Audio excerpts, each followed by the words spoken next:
हाँ जी, क्या हाल चाल। चलो जी, बहुत बहुत स्वागत है आपका आखिरी इस क्लास के अंदर। चैप्टर 2 नंबर बोर्ड मीटिंग की आपकी लास्ट क्लास है आज।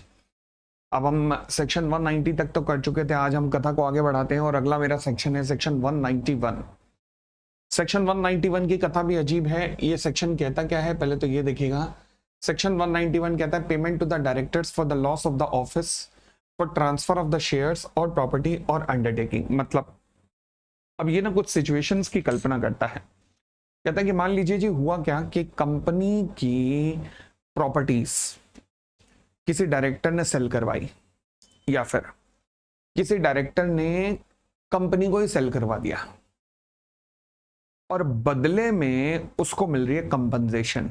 कंपनसेशन किस लिए? क्योंकि डायरेक्टर का लॉस ऑफ ऑफिस हो रहा है भाई, क्योंकि अब वो डायरेक्टर नहीं रहेगा। तो यानी कि डायरेक्टर ने अगर मान लीजिए कंपनी का कोई टेक ओवर करवा दिया या प्रॉपर्टी बिकवाई और बदले में डायरेक्टर को कोई कंपनसेशन अगर मिल रही है, तो वो कंपनसेशन डायरेक्टर की ये जो कंपनी है जहां पे आज के डेट में वो डायरेक्टर है, उसको देने से पहले मेंबर्स इसका अप्रूवल देंगे। फॉर एग्जाम्पल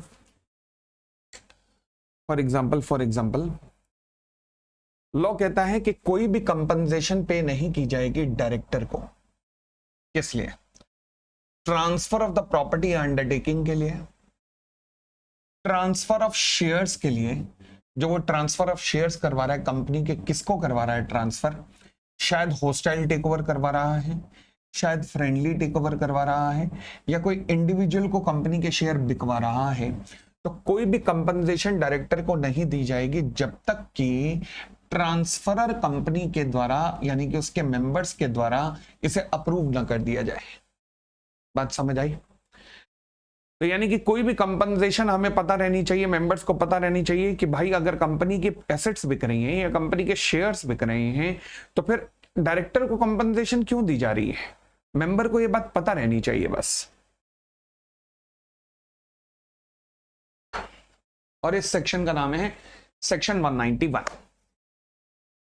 चलो जी, देखना शुरू करते हैं सेक्शन 191 के बारे में।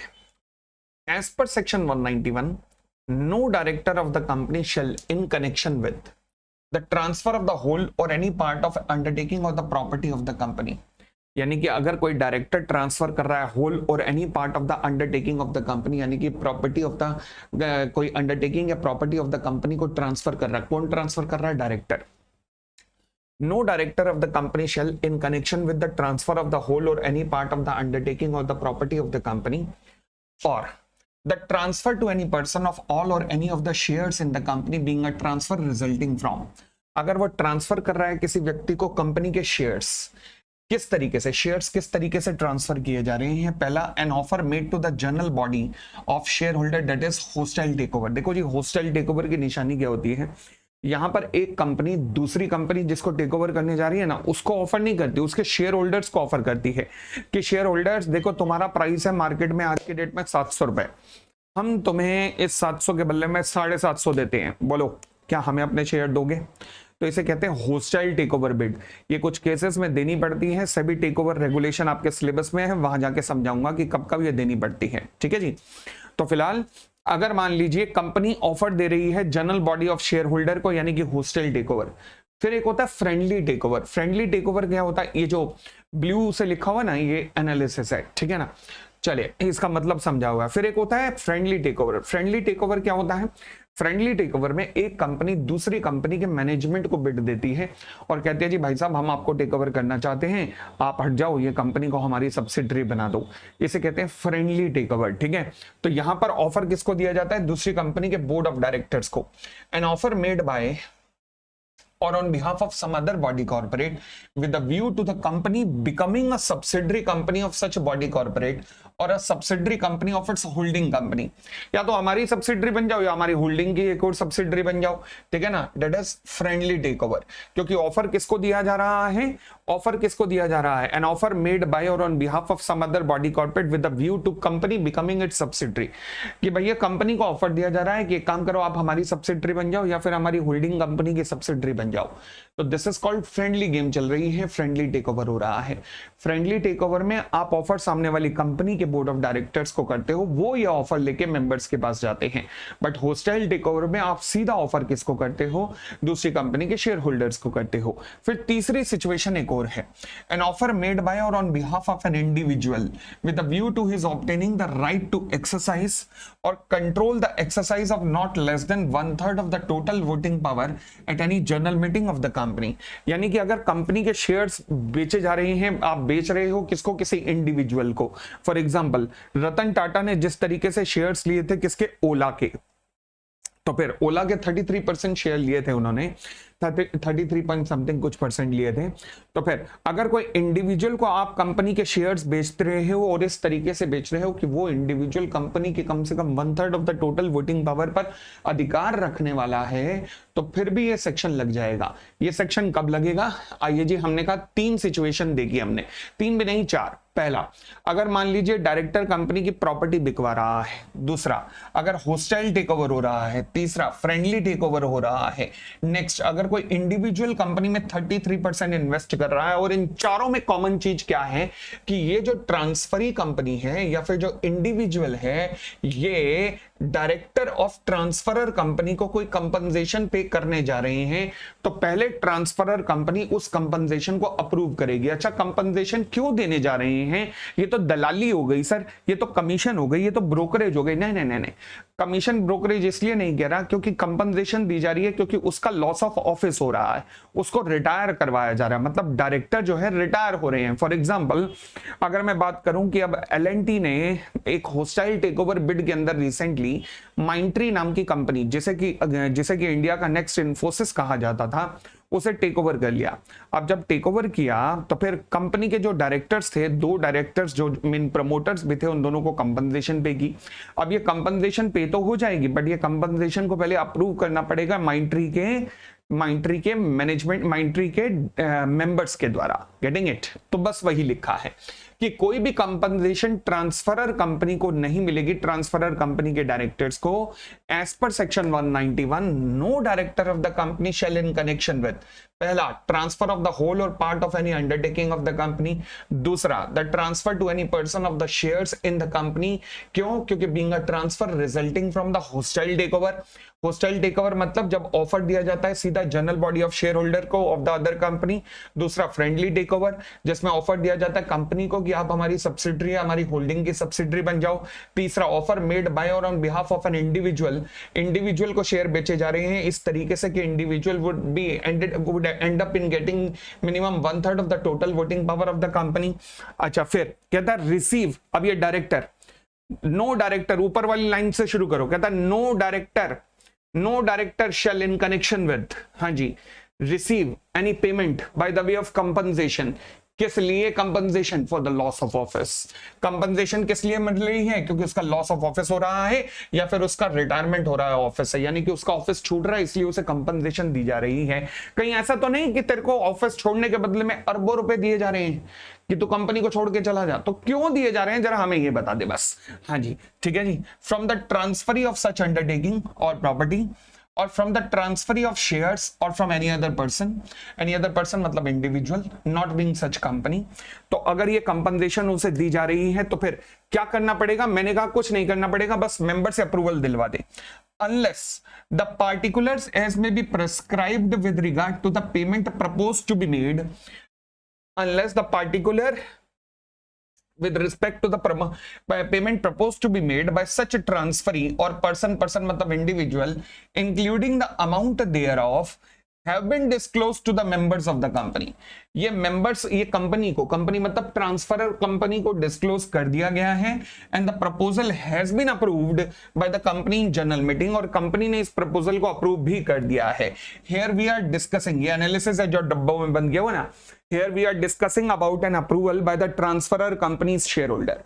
तो ट्रांसफरर कंपनी के शेयर होल्डर इसे अप्रूवल देंगे।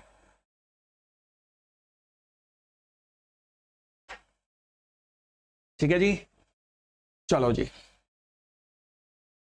तो यानी कि कोई भी पेमेंट अगर ट्रांसफरी कंपनी की तरफ से मिल रही है ट्रांसफरर कंपनी के डायरेक्टर्स को for the loss of their office और फॉर द रिटायरमेंट, क्यों? क्योंकि उन्होंने कंपनी की प्रॉपर्टियां बिकवाई हैं, उन्होंने कंपनी के शेयर्स बिकवाए हैं किसी दूसरी कंपनी या इंडिविजुअल को। तो फिर कहता है अगर कोई डायरेक्टर कमिट करता है default in complying with the provision of this section तो पेनल्टी लगेगी, करने की जरूरत नहीं है। खैर ध्यान रहे तो 1 लाख रुपया है, बस ध्यान रखना।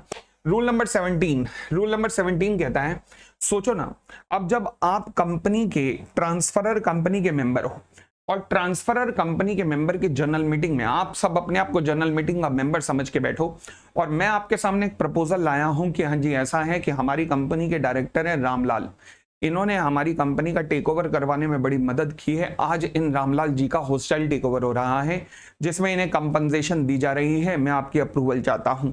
अब मुझे बताइए आपके दिमाग में क्या क्या आएगा, क्या क्या सवाल आप मुझसे पूछेंगे। पहला, ये कंपनसेशन का अमाउंट क्या है। दूसरा, ये कंपनसेशन किस रूप में मिल रही है। तीसरा, ये कंपनसेशन कौन पे कर रहा है। चौथा, ये कंपनसेशन क्यों पे की जा रही है, जरा बता दो हमें। ठीक है ना, यही पूछोगे ना तो बस वही लिखा है। कहता है no director shall receive any payment by the way of compensation in connection with any event mention in 191(1) unless the following particulars as disclosed to the members of the company and they passes a resolution at the general meeting। पहला, director कौन है, amount क्या है, किस वजह से compensation दी जा रही है, बोर्ड मीटिंग की डेट बताओ जिसने इस कंपनसेशन को रिकमेंड किया था, कंपनसेशन का बेसिस क्या है, अमाउंट कैसे निकाला गया है, रीजन क्या है, मैनर किस तरीके से पेमेंट दी जाएगी, सोर्स ऑफ पेमेंट क्या है, एनी अदर रेलेवेंट पार्टिकुलर्स। भाई एक आम आदमी के दिमाग में यही सवाल आने हैं तो बस वही सवाल आपसे आगे पूछे गए हैं। उसके बाद कहता है जी मान लीजिए जिस व्यक्ति को आप कंपनसेशन दे रहे हो वो कौन है, वो कंपनी का मैनेजिंग डायरेक्टर है। मतलब जिस व्यक्ति को कंपनसेशन मिल रहा है वो कंपनी का मैनेजिंग डायरेक्टर है या फिर होल टाइम डायरेक्टर है या मैनेजर है। ओह, मतलब बड़ा आदमी है। मतलब जिसको भी कंपनसेशन दी जा रही है या तो कंपनी का मैनेजिंग डायरेक्टर है या मैनेजर है या होल टाइम डायरेक्टर है।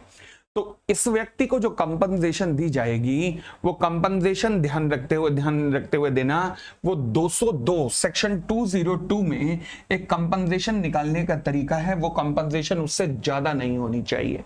मतलब सेक्शन 202 मैनेजरियल रेम्युनरेशन का एक सेक्शन है जहां पर हम पढ़ेंगे कि अगर मान लीजिए कंपनी का मैनेजिंग डायरेक्टर, कंपनी का होल टाइम डायरेक्टर, कंपनी का मैनेजर, अगर इनका लॉस ऑफ ऑफिस होता है कभी भी तो इनके लॉस ऑफ ऑफिस पे इनको कंपनसेशन दी जाती है और वो अमाउंट ऑफ कंपनसेशन जो है वो सेक्शन 202 में निकालने का तरीका दिया हुआ है, उस तरीके से ज्यादा नहीं होनी चाहिए। ठीक है ना, तो ये वही कह रहा है। कहता है ये सेक्शन एमडी, डब्ल्यूटीडी और मैनेजर के लिए स्पेसिफिक बने हुए सेक्शन 202 को ओवररूल नहीं करेगा। इन तीनों के लिए सेक्शन 202 में जो कंपनसेशन निकल रही है उससे ज्यादा नहीं पे कर सकते। ठीक है, next point, no payment shall be made to the MD और डब्ल्यूटीडी और मैनेजर। अब सोचो जी, कहता है जी कोई भी कंपनसेशन इस सेक्शन में ना एमडी को मिलनी चाहिए, ना मैनेजर, ना डब्ल्यूटीडी को। कब कब नहीं मिलनी चाहिए? बड़ी सीधी सी बात है, अगर इन्होंने कंपनी का वो हाल कर दिया है कि कंपनी के पास मतलब कुछ बचा ही नहीं, एक तरीके से अब कंपनी डिफॉल्ट कर रही है। डिफॉल्ट चाहे मैं कहता हूं लोन की रीपेमेंट में, चाहे फाइनेंशियल स्टेटमेंट को सबमिट करने में, मतलब किसी ना किसी लॉ का नॉन कंप्लायंस कर रही है, लोगों की पेमेंट नहीं दे पा रही है। अगर इस प्रकार के डिफॉल्टर कंपनी है तो क्या उस कंपनी के एमडी, डब्ल्यूटीडी या मैनेजर को कंपनसेशन मिलना चाहिए? कान के नीचे अलग लगाना चाहिए उनके कि उन्होंने कंपनी का क्या हाल किया है। तो फिर इसलिए उस केस में अब कोई भी कंपनसेशन उन लोगों को नहीं मिलेगा। पढ़िएगा, the company is in default in repayment of the public deposit or the payment of the interest thereon। दूसरा, company is in default in the redemption of the debenture or the payment of the interest thereon। तीसरा, company is in default in the repayment of any liability, secured, unsecured, payable to any bank or financial institution or other financial institutions including NBFCs। हाँ जी, the company is in default, कोई भी income tax, VAT, excise, service tax, किसी भी प्रकार की statutory liability वगैरह। There are outstanding statutory dues, employees के स्टैट्यूटरी ड्यूज पे नहीं किए हैं। The company has not paid dividend on the preference share और not redeem the preference shares. ओ देख रहे हो डिफॉल्ट किस चीज का है? D D D D 2D और बोलो और बोलो और बोलो, फिर लोन,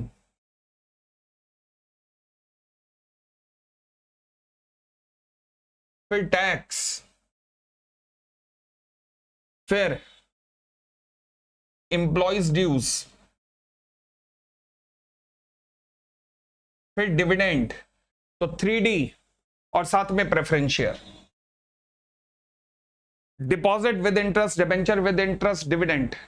डिविडेंड कौन सा? Dividend on the preference share और प्रेफरेंस शेयर की पेमेंट में डिफॉल्ट, और लोन की पेमेंट में डिफॉल्ट, टैक्स और एम्प्लॉयज की पेमेंट में डिफॉल्ट अगर हुए हैं, भूल जाओ, इस व्यक्ति को कंपनसेशन नहीं मिलेगी इस सेक्शन में, सेक्शन 191।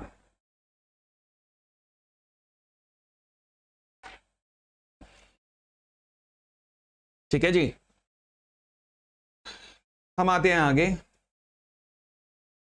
मेरा सेक्शन है सेक्शन 192, जो बात करता है restriction on the non cash transaction involving the directors.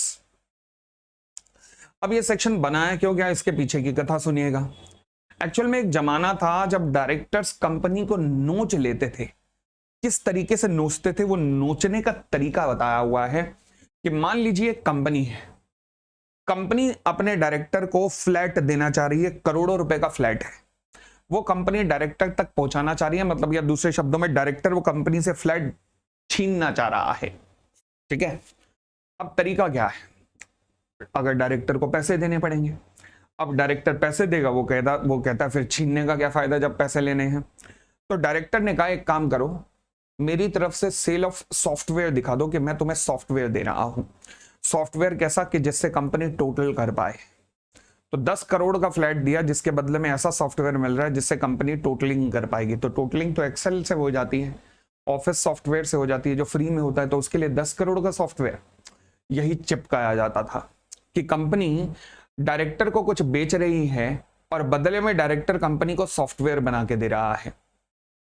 ठीक है, अब ऐसी ट्रांजैक्शन जब होती थी तो फिर कुछ पता ही नहीं रहता था, कुछ पता ही नहीं लगता था।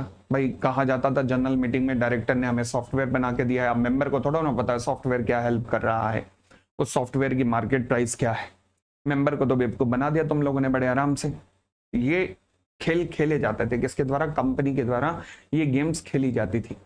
इसको ओवरकम करते हुए लॉ मेकर्स ने डाला इस बार सेक्शन 192, और इसने कहा कि कंपनी अगर मान लीजिए डायरेक्टर या फिर डायरेक्टर के रिलेटिव के साथ अगर आपकी कोई ट्रांजैक्शन हो रही है, जिस ट्रांजैक्शन में आप डायरेक्टर को अपनी एसेट बेच रहे हो, बदले में उससे कोई एसेट ले रहे हो, नॉन कैश ट्रांजैक्शन हो रही है, या फिर आप एसेट खरीद रहे हो और बदले में कोई एसेट दे रहे हो, कुछ भी ऐसा हो रहा हो, मतलब एसेट्स का ट्रांसफर हो रहा है, नॉन कैश ट्रांजैक्शन हो रही हैं, तो फिर इस सिचुएशन में 192 सेक्शन लग जाएगा।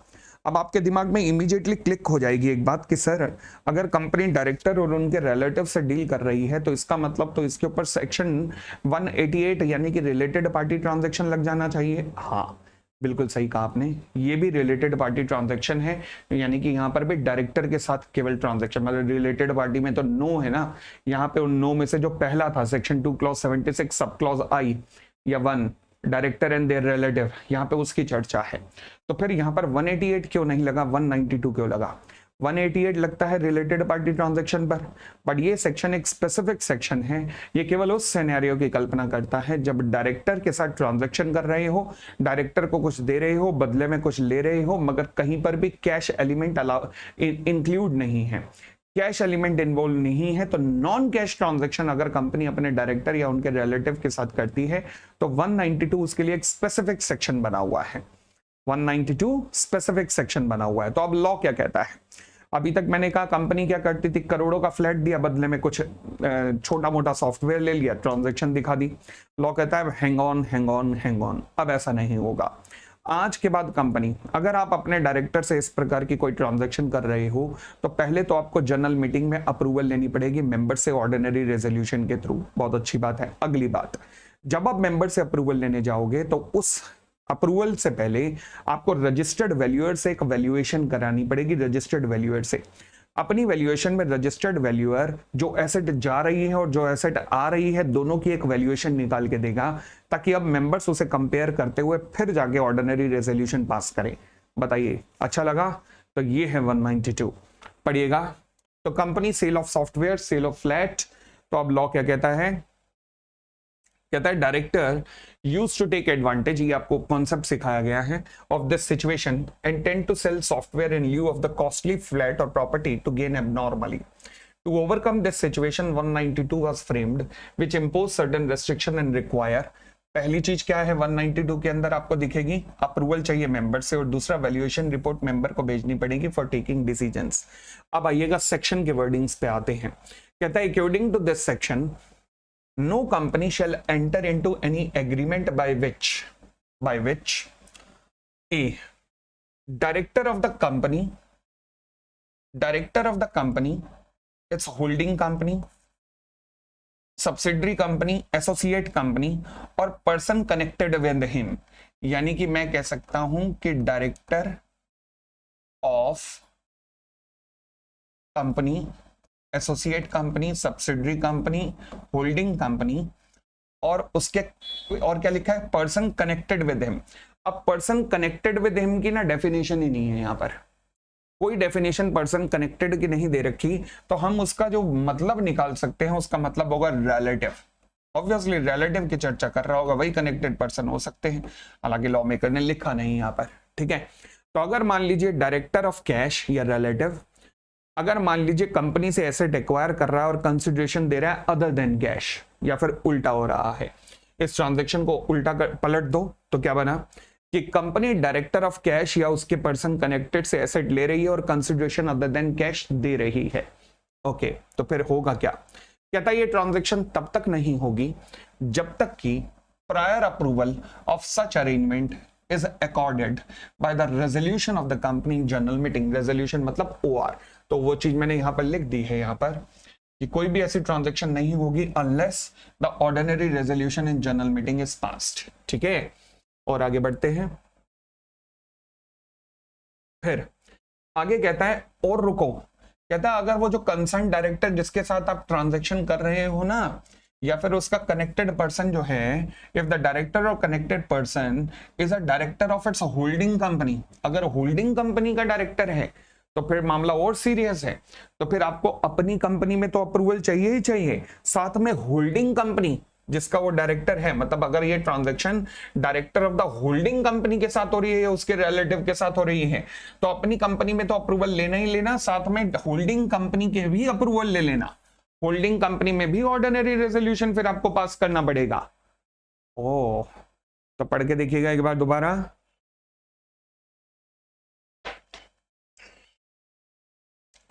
Person connected is nowhere defined but we may take them to include the relative of the directors। ठीक है, तो पढ़िएगा, कहता है अगर ट्रांजैक्शन हो रही है डायरेक्टर ऑफ द कैश या उसके रिलेटिव और कंपनी के बीच में, जहां कंपनी डायरेक्टर को अपनी एसेट बेच रही है और कंसिडरेशन अदर देन कैश ले रही है, या इस ट्रांजैक्शन को पलट दो तो कंपनी, तो डायरेक्टर ऑफ कैश कंपनी को एसेट बेच रहा है और कंपनी बदले में कंसिडरेशन अदर देन कैश दे रही है। तो फिर अब होगा क्या, कहता है ये ट्रांजैक्शन तब तक नहीं होगी जब तक प्रायर अप्रूवल इस ट्रांजैक्शन के लिए ना मिल जाए by the resolution passed in the general meeting of the company and if the director or the connected person is the director of the holding company. अगर डायरेक्टर और कनेक्टेड पर्सन डायरेक्टर है holding company के, तो फिर approval also be required to be obtained by passing a resolution in the general meeting of the holding company. तो आपको approval लेनी पड़ेगी by passing a resolution in the general meeting of the holding company। तो आपको general meeting में of the holding company में भी approval लेनी पड़ेगी। ठीक है, आइएगा बात करते हैं इसके एनालिसिस में। Question number 1, S limited H1 that is director of the H limited, और H लिमिटेड कौन है, होल्डिंग ऑफ S लिमिटेड है। समझ गए, रिश्तेदारी समझ गए। S लिमिटेड है और ये ट्रांजैक्शन कर रही है सेल ऑफ गुड्स की, बदले में सेल ऑफ सॉफ्टवेयर हो रहा है। Decide which section shall be attracted, 188 और 192। क्या कैश एलिमेंट इन्वॉल्व है, नहीं, तो कौन सा सेक्शन लगना चाहिए, 192। Section 192 shall be attracted being a specific section with reference to the non cash transactions. ठीक हो गई इतनी बात, और आगे बढ़ते हैं। Question number 2, suppose in above question मैं कहता हूं 50% payment was made in cash and balance 50% for the consideration other than cash. तो देखो जी 188 में कहीं ये लिखा गया है कि ये सेक्शन केवल कैश ट्रांजैक्शन के लिए है? 188 में कहीं आपने पढ़ा ऐसा? कहीं भी नहीं पढ़ा रिलेटेड पार्टी में। तो फिर तो इसका मतलब और सेक्शन 192 में स्पेसिफिकली लिखा हुआ है कि वो नॉन कैश ट्रांजैक्शन को ही कवर करेगा। तो मैं इन गिवन सिचुएशन में कह सकता हूं कि 188 भी लगा दो, 192 भी लगा दो, ठीक है ना। तो 192 में जो नॉन कैश पोर्शन है उसके लिए 192 में अप्रूवल ले लो, और जो कैश क्योंकि वहां पे वैल्यूएशन रिपोर्ट आ जाएगी, और जो कैश पोर्शन है उसके लिए 188 में भी पूरी अप्रूवल ले लेना। 188 में केवल कैश की अप्रूवल ना लेना, 188 में अप्रूवल किसकी लोगे? पूरे होल ट्रांजैक्शंस की। बात समझ आ रही है ना? केवल कैश का नहीं, पूरी होल ट्रांजैक्शन की अप्रूवल लोगे, जहां पूरी ट्रांजैक्शन आप डिफाइन करोगे। और 192 में नॉन कैश पोर्शन की अप्रूवल ले लेना, ठीक है। आगे S limited, sale of flat हो रहा है, सेल ऑफ सॉफ्टवेयर आ रहा है, H1 that is director of holding company के साथ ट्रांजैक्शन हो रही है। अब बताना है रिक्वायरमेंट क्या है, डिस्कस द रिक्वायरमेंट। पहली बात, क्या मैं कह सकता हूं कि ऑर्डिनरी रेजोल्यूशन पास किया जाएगा in the S limited prior to such transactions? मतलब जिस कंपनी में हो रहा है ये, वहां पे ऑर्डिनरी रेजोल्यूशन पास किया जाएगा। फिर मैं कह सकता हूं क्योंकि होल्डिंग कंपनी के डायरेक्टर के साथ ट्रांजैक्शन हो रही है तो ऑर्डिनरी रेजोल्यूशन एच लिमिटेड में भी पास किया जाएगा prior to any such transactions. कोई दिक्कत तो नहीं। तो ordinary resolution shall be passed in S limited also and ordinary resolution shall be passed in H limited also. तो दोनों में ऑर्डिनरी रेजोल्यूशन पास किए जाएंगे। बताओ जी यहां तक कोई भी दिक्कत?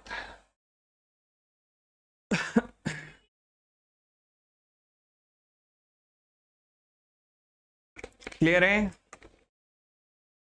बढ़ सकते हैं?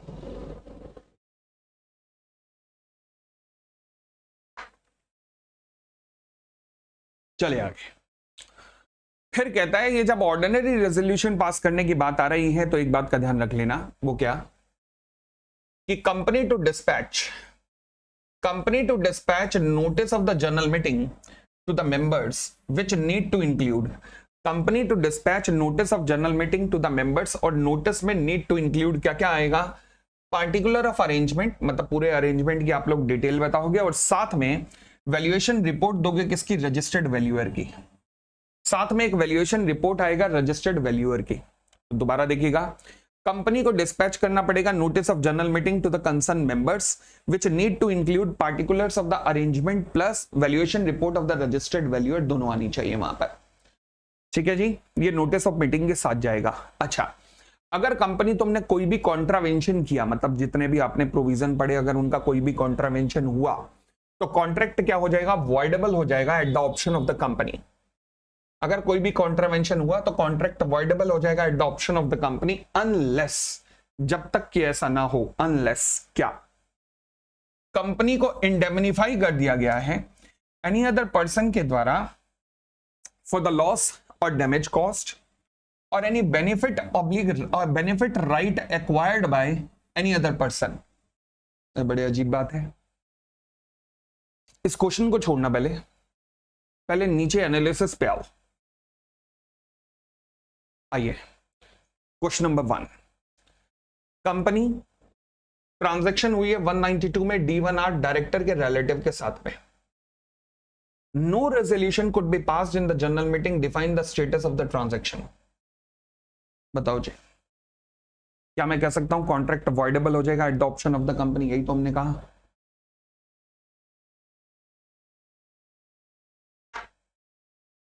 भाई यही तो मैंने कहा कि अगर सेक्शन का कोई भी कॉन्ट्रावेंशन हुआ तो क्या होगा, कॉन्सिक्वेंसेस क्या होगा कि contract shell become voidable at the option of the company. तो वही लिखा है, contract shell become voidable at the option of the company. Next, question number 2, company transaction हो रही है अंडर सेक्शन 192, D1R जो कि रिलेटिव है डायरेक्टर का, रेजोल्यूशन पास किया गया है in the general meeting, however no proper report from the registered valuer as required under section 192 subsection 2। कोई भी रिपोर्ट नहीं ली गई है रजिस्टर्ड वैल्यूअर से अंडर सेक्शन 192 सबसेक्शन 2। अच्छा, और रेजोल्यूशन पास हो गया है तो कॉन्ट्रावेंशन तो हो गया, बट D1R जो था वो गुड फेथ में था, he was in good faith. Define the status of transaction. क्या मैं कह सकता हूं बेस्ड ऑन इंडोर मैनेजमेंट ही, या person is not suppose an outsider is not suppose to have the knowledge of the indoor management. Sir वो तो D1R था, उसका रिलेटिव था डायरेक्टर का, तो क्या हो गया, जरूरी नहीं ना वो डायरेक्टर का रिलेटिव था तो डायरेक्टर के साथ उसकी बनती भी हो। गुड फेथ का मतलब यही है कि उसको नहीं पता था, लिख दिया गुड फेथ तो मतलब नहीं पता था। सर कैसे पता लगेगा कि गुड फेथ में है, वो तुम्हें क्वेश्चन में दे देगा, वहां दिमाग नहीं लगाना हमें। बोनाफाइड, गुड फेथ, ऐसे शब्द वो क्लियर कट दे देगा, ठीक है। तो कहता है जी valid contract as D1R has acted in a good faith since he was having no access to the internal document of the company because he has acted in a good faith। तो फिर क्या मैं कह सकता हूं कि यहां contract avoidable नहीं होगा या वैलिड होगा? यही तो लिखा है, यही तो लिखा है, पढ़िएगा। Any bonafide right acquired by any other person, bonafide मतलब गुड फेथ, ठीक है। और अब ये इंडेमिनिटी वाला पॉइंट जो था वो देखिएगा। Suppose in above example contract was entered with the D1 that is director of the company. अब ध्यान रखना, director of the company word नहीं लिखा, उसने लिखा है अगर contract is entered with any other person, तो यहां एनी अदर पर्सन का मतलब है connected person with the director. Director कभी भी गुड फेथ में हो ही नहीं सकता। आप डायरेक्टर को क्या कहोगे कि डायरेक्टर शायद तुझे नॉलेज ना हो, तुझे नॉलेज ना हो इस चीज की रजिस्टर्ड वैल्यूअर की रिपोर्ट ठीक है कि नहीं, उसको बेनिफिट ऑफ गुड फेथ दोगे आप डायरेक्टर को? बिल्कुल नहीं दोगे। तो फिर यानी कि in such a case benefit of indoor management shall not be available because the person concern is a director of the company. Thus in such a case the contract shall become voidable। तो contract voidable ही रहेगा, ध्यान रखना, इस case में contract voidable ही रहेगा। Next point, question number 4, S limited क्या कर रही है? सेल ऑफ फ्लैट, किसको? S1R को, that is relative of director of S limited, बदले में sale of software. In August 2019, company conducted its AGM. In September 2019, above contract was entered only। तो वहां तो हमने लिखा कि प्रायर अप्रूवल चाहिए मेंबर से, तो फिर अबव कॉन्ट्रैक्ट एंटर्ड, अगस्त में तो एजीएम हो चुकी है, तो सितंबर में कॉन्ट्रैक्ट हो रहा है, तो फिर अप्रूवल कैसे ली? Company was finding it costly to call the member again for approving this contract. बिल्कुल ठीक। तो S1R ने कहा, रिलेटिव ऑफ डायरेक्टर ने कहा कि आप ये कॉन्ट्रैक्ट कर लीजिए, मैं आपको डॉक्यूमेंट साइन करके देता हूं कि अगर आपको कोई भी लॉस हुआ तो उसका कंपनसेशन मैं करके दूंगा आपको। This promise, this undertaking bye a person, कि अगर आपको कोई भी लॉस हुआ तो उसकी भरपाई मैं करके दूंगा। This undertaking is called as indemnity. तो S1 agree to indemnify the company for any loss if the member refuse to approve. अगर मेंबर ने फ्यूचर में इस ट्रांजैक्शन को अप्रूव नहीं किया तो I will compensate you for the losses. तो बताइए डिस्कस क्या होगी? रिक्वायरमेंट ऑफ 192 की रिक्वायरमेंट बता दीजिए।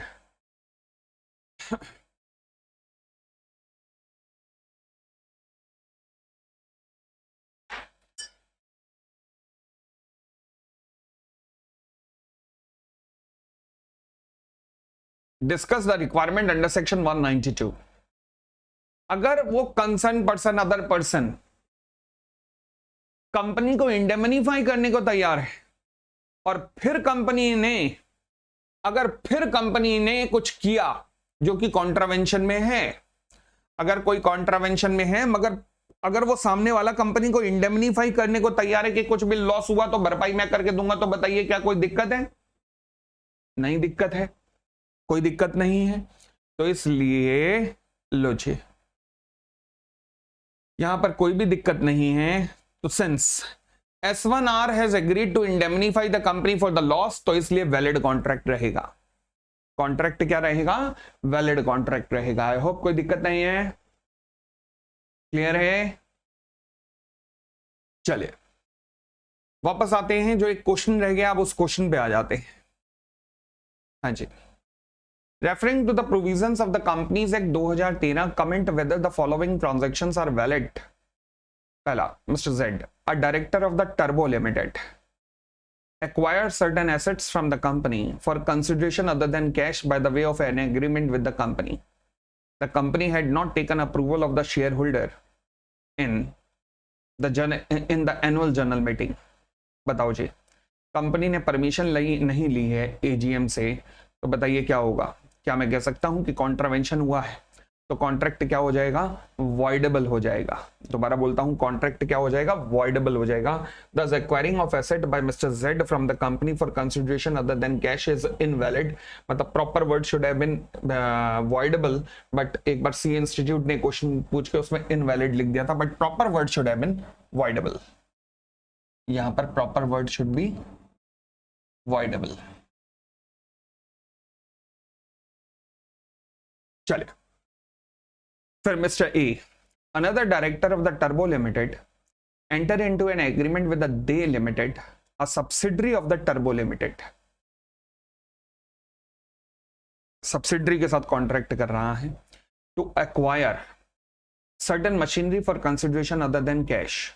The transaction was approved by the share holder in the AGM. Mister A, another director of Turbo Limited, अच्छा, enter into an agreement with the they limited, जो कि सब्सिडरी थी turbo limited की। यानी कि सब्सिडरी कंपनी कोई machinery बेच रही है अपनी होल्डिंग कंपनी को, तो कहां कहां रेजोल्यूशन पास होने चाहिए, सब्सिडरी में भी होंगे, दे में भी होंगे और टर्बो में भी होंगे, दोनों जगह होंगे ना। पढ़िएगा, assuming that the resolution in both the holding and subsidiary have been passed, we may conclude that this is a valid transaction। तो यानी कि अगर एज्यूम करें कि ट्रांजैक्शन अगर पास हो गया रेजोल्यूशन, मतलब एज्यूम किया जा रहा है क्योंकि वो इलेबोरेटिव क्वेश्चन था ना, सब्जेक्टिव क्वेश्चन था ना, तो फिर इसलिए तो मतलब कॉन्सेप्ट तो समझ गए, क्योंकि दोनों में पास होना चाहिए, क्योंकि सब्सिडरी कंपनी से ट्रांजैक्शन हो रही है होल्डिंग की, तो होल्डिंग कंपनी और सब्सिडरी दोनों में पास होगा। ठीक है, तो ये था जी मेरा सेक्शन 192। अब हम आते हैं इस चैप्टर के आखिरी पॉइंट पर। लो जी, मैं तो आरती उतारूं रे, शुक्र है, सबसे बड़ा चैप्टर यही था, सबसे बड़ा।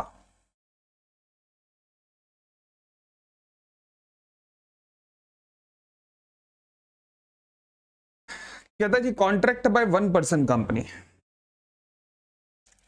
अब ये सेक्शन एक तरीके से रिलेटेड पार्टी का ही सेक्शन है, but related party transaction in case of a one person company की बात कर रहा है और कुछ नहीं। Related party transaction in case of a one person company की ये बात करता है। क्या कहता है, कहता है मान लीजिए अगर कॉन्ट्रैक्ट हो रहा है कंपनी के बीच में और उसके सोल मेंबर के बीच में, जो कि डायरेक्टर भी है, सोल मेंबर प्लस डायरेक्टर भी है, अगर इनके बीच में कॉन्ट्रैक्ट हो रहा है तो क्या मैं कह सकता हूं ये रिलेटेड पार्टी ट्रांजैक्शन तो हो गई? यस। तो सर 188 क्यों नहीं लगा? क्योंकि ये स्पेसिफिक सिनेरियो है वन पर्सन कंपनी का, यानी कि यहां पर वन पर्सन कंपनी के लिए स्पेसिफिक सिचुएशन कवर की गई है, तो इसलिए वहां पर नहीं लगा। ठीक है, तो अगर कॉन्ट्रैक्ट होता है कंपनी के बीच में और उसके sole member of OPC who is a director also के बीच में, तो इस कॉन्ट्रैक्ट के डिटेल्स आपको राइटिंग में रखनी पड़ेंगी या फिर in the form of memorandum. Writing में मैंने पहले भी बात की थी जब मैं सेक्शन 190 करवा रहा था कि वो जो कॉन्ट्रैक्ट जो केएमपी या डायरेक्टर के साथ होंगे वो राइटिंग में या फिर मेमोरेंडम में। राइटिंग का मतलब होता है प्रॉपर कॉन्ट्रैक्ट स्टैम्प पेपर के ऊपर, और मेमोरेंडम का मतलब है किसी कागज पे टर्म्स एंड कंडीशंस लिख दी हैं। ठीक है, तो कोई भी कंपनी का कॉन्ट्रैक्ट अगर अपने सोल मेंबर के साथ होता है जो कि डायरेक्टर भी है, तो इसकी कॉन्ट्रैक्ट की डिटेल या तो राइटिंग में या फिर in the form of memorandum आपको रखनी पड़ेगी, और ये रिकॉर्ड भी करनी पड़ेगी इन the minutes of the first board meeting after such contract. यानी कि जब ये कॉन्ट्रैक्ट हुआ उसके बाद जो पहली बोर्ड मीटिंग होगी उसके अंदर इसे रिकॉर्ड भी किया जाएगा मिनट्स के अंदर। ठीक है, but this section is not applicable अगर कॉन्ट्रैक्ट होता है ordinary course of the business में। अब लॉ मेकर ने ये लिख दिया कि this section is not applicable where the contract is entered in the ordinary course of business. 188 में था the provision of this subsection is not applicable where the contract is entered in the ordinary course of the business plus at the arm length price, but यहां पर arm length price की बात ही नहीं की, but ordinary course of business में है तो फिर कोई रिक्वायरमेंट पूरी करने की इस सेक्शन की जरूरत नहीं है। ओके, नेक्स्ट, इंटीमेशन आरओसी को दी जाएगी of every contract entered and recorded in the minutes of the board meeting. Intimation to ROC दी जाएगी, कोई भी कॉन्ट्रैक्ट जो एंटर्ड हुआ है या रिकॉर्ड हुआ है in the minutes of the board meeting, कितने दिन के अंदर? 15 दिन के अंदर अंदर of the approval of the board of director. तो यानी कि जब भी 15 दिन के अंदर अंदर जिस दिन ये कॉन्ट्रैक्ट बोर्ड मीटिंग में अप्रूवल हुआ इस कॉन्ट्रैक्ट का, उसके 15 दिन के अंदर अंदर इस कॉन्ट्रैक्ट की इंटीमेशन आरओसी को दे देना। ये एक तरीके से related party transaction in 1% company का सेक्शन है। ठीक है, क्या कहता है analysis of 193। A private limited OPC है, कॉन्ट्रैक्ट हुआ है for the sale of garments to the D1R, that is sole member and director है बंदा। अच्छा, अदर डिटेल्स, मार्केट वैल्यू थी 1 लाख रुपए, सेलिंग प्राइस था टू D1R 40,000 रुपए। क्या 193 अट्रैक्ट होगा? देखो जी, किस चीज का कॉन्ट्रैक्ट हो रहा है? गारमेंट्स का। ए प्राइवेट लिमिटेड क्या करती होगी? मान के चलो गारमेंट्स में ही होगी अगर, क्योंकि गारमेंट्स का कॉन्ट्रैक्ट हो रहा है, मान लो आर्म लेंथ प्राइस तो नहीं है, फिर भी even though not at the arm length price, still section 193 shall not be attracted since transaction is in the arm length in the ordinary course of the business। मैं यहां कह देता हूं company is in garments trading, company garments trading के अंदर है। लो जी,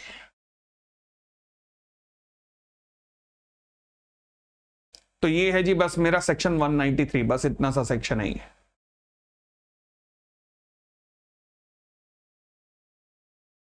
तो मैं दोबारा बोल देता हूं कि अगर कंपनी का कॉन्ट्रैक्ट होता है किसी ऐसे व्यक्ति के साथ, 1% कंपनी का कॉन्ट्रैक्ट होता है किसी ऐसे व्यक्ति के साथ जो कि कंपनी का सोल मेंबर भी है, सोल मेंबर होने के साथ साथ वो कंपनी का डायरेक्टर भी है, तो इस कॉन्ट्रैक्ट की डिटेल जो है या तो आप कॉन्ट्रैक्ट की फॉर्म में, राइटिंग की फॉर्म में रख लीजिएगा अपने पास, या फिर मेमोरेंडम की फॉर्म में, in the form of memorandum अपने पास रख लीजिएगा और रिकॉर्ड कर दीजिएगा आने वाली बोर्ड मीटिंग के अंदर।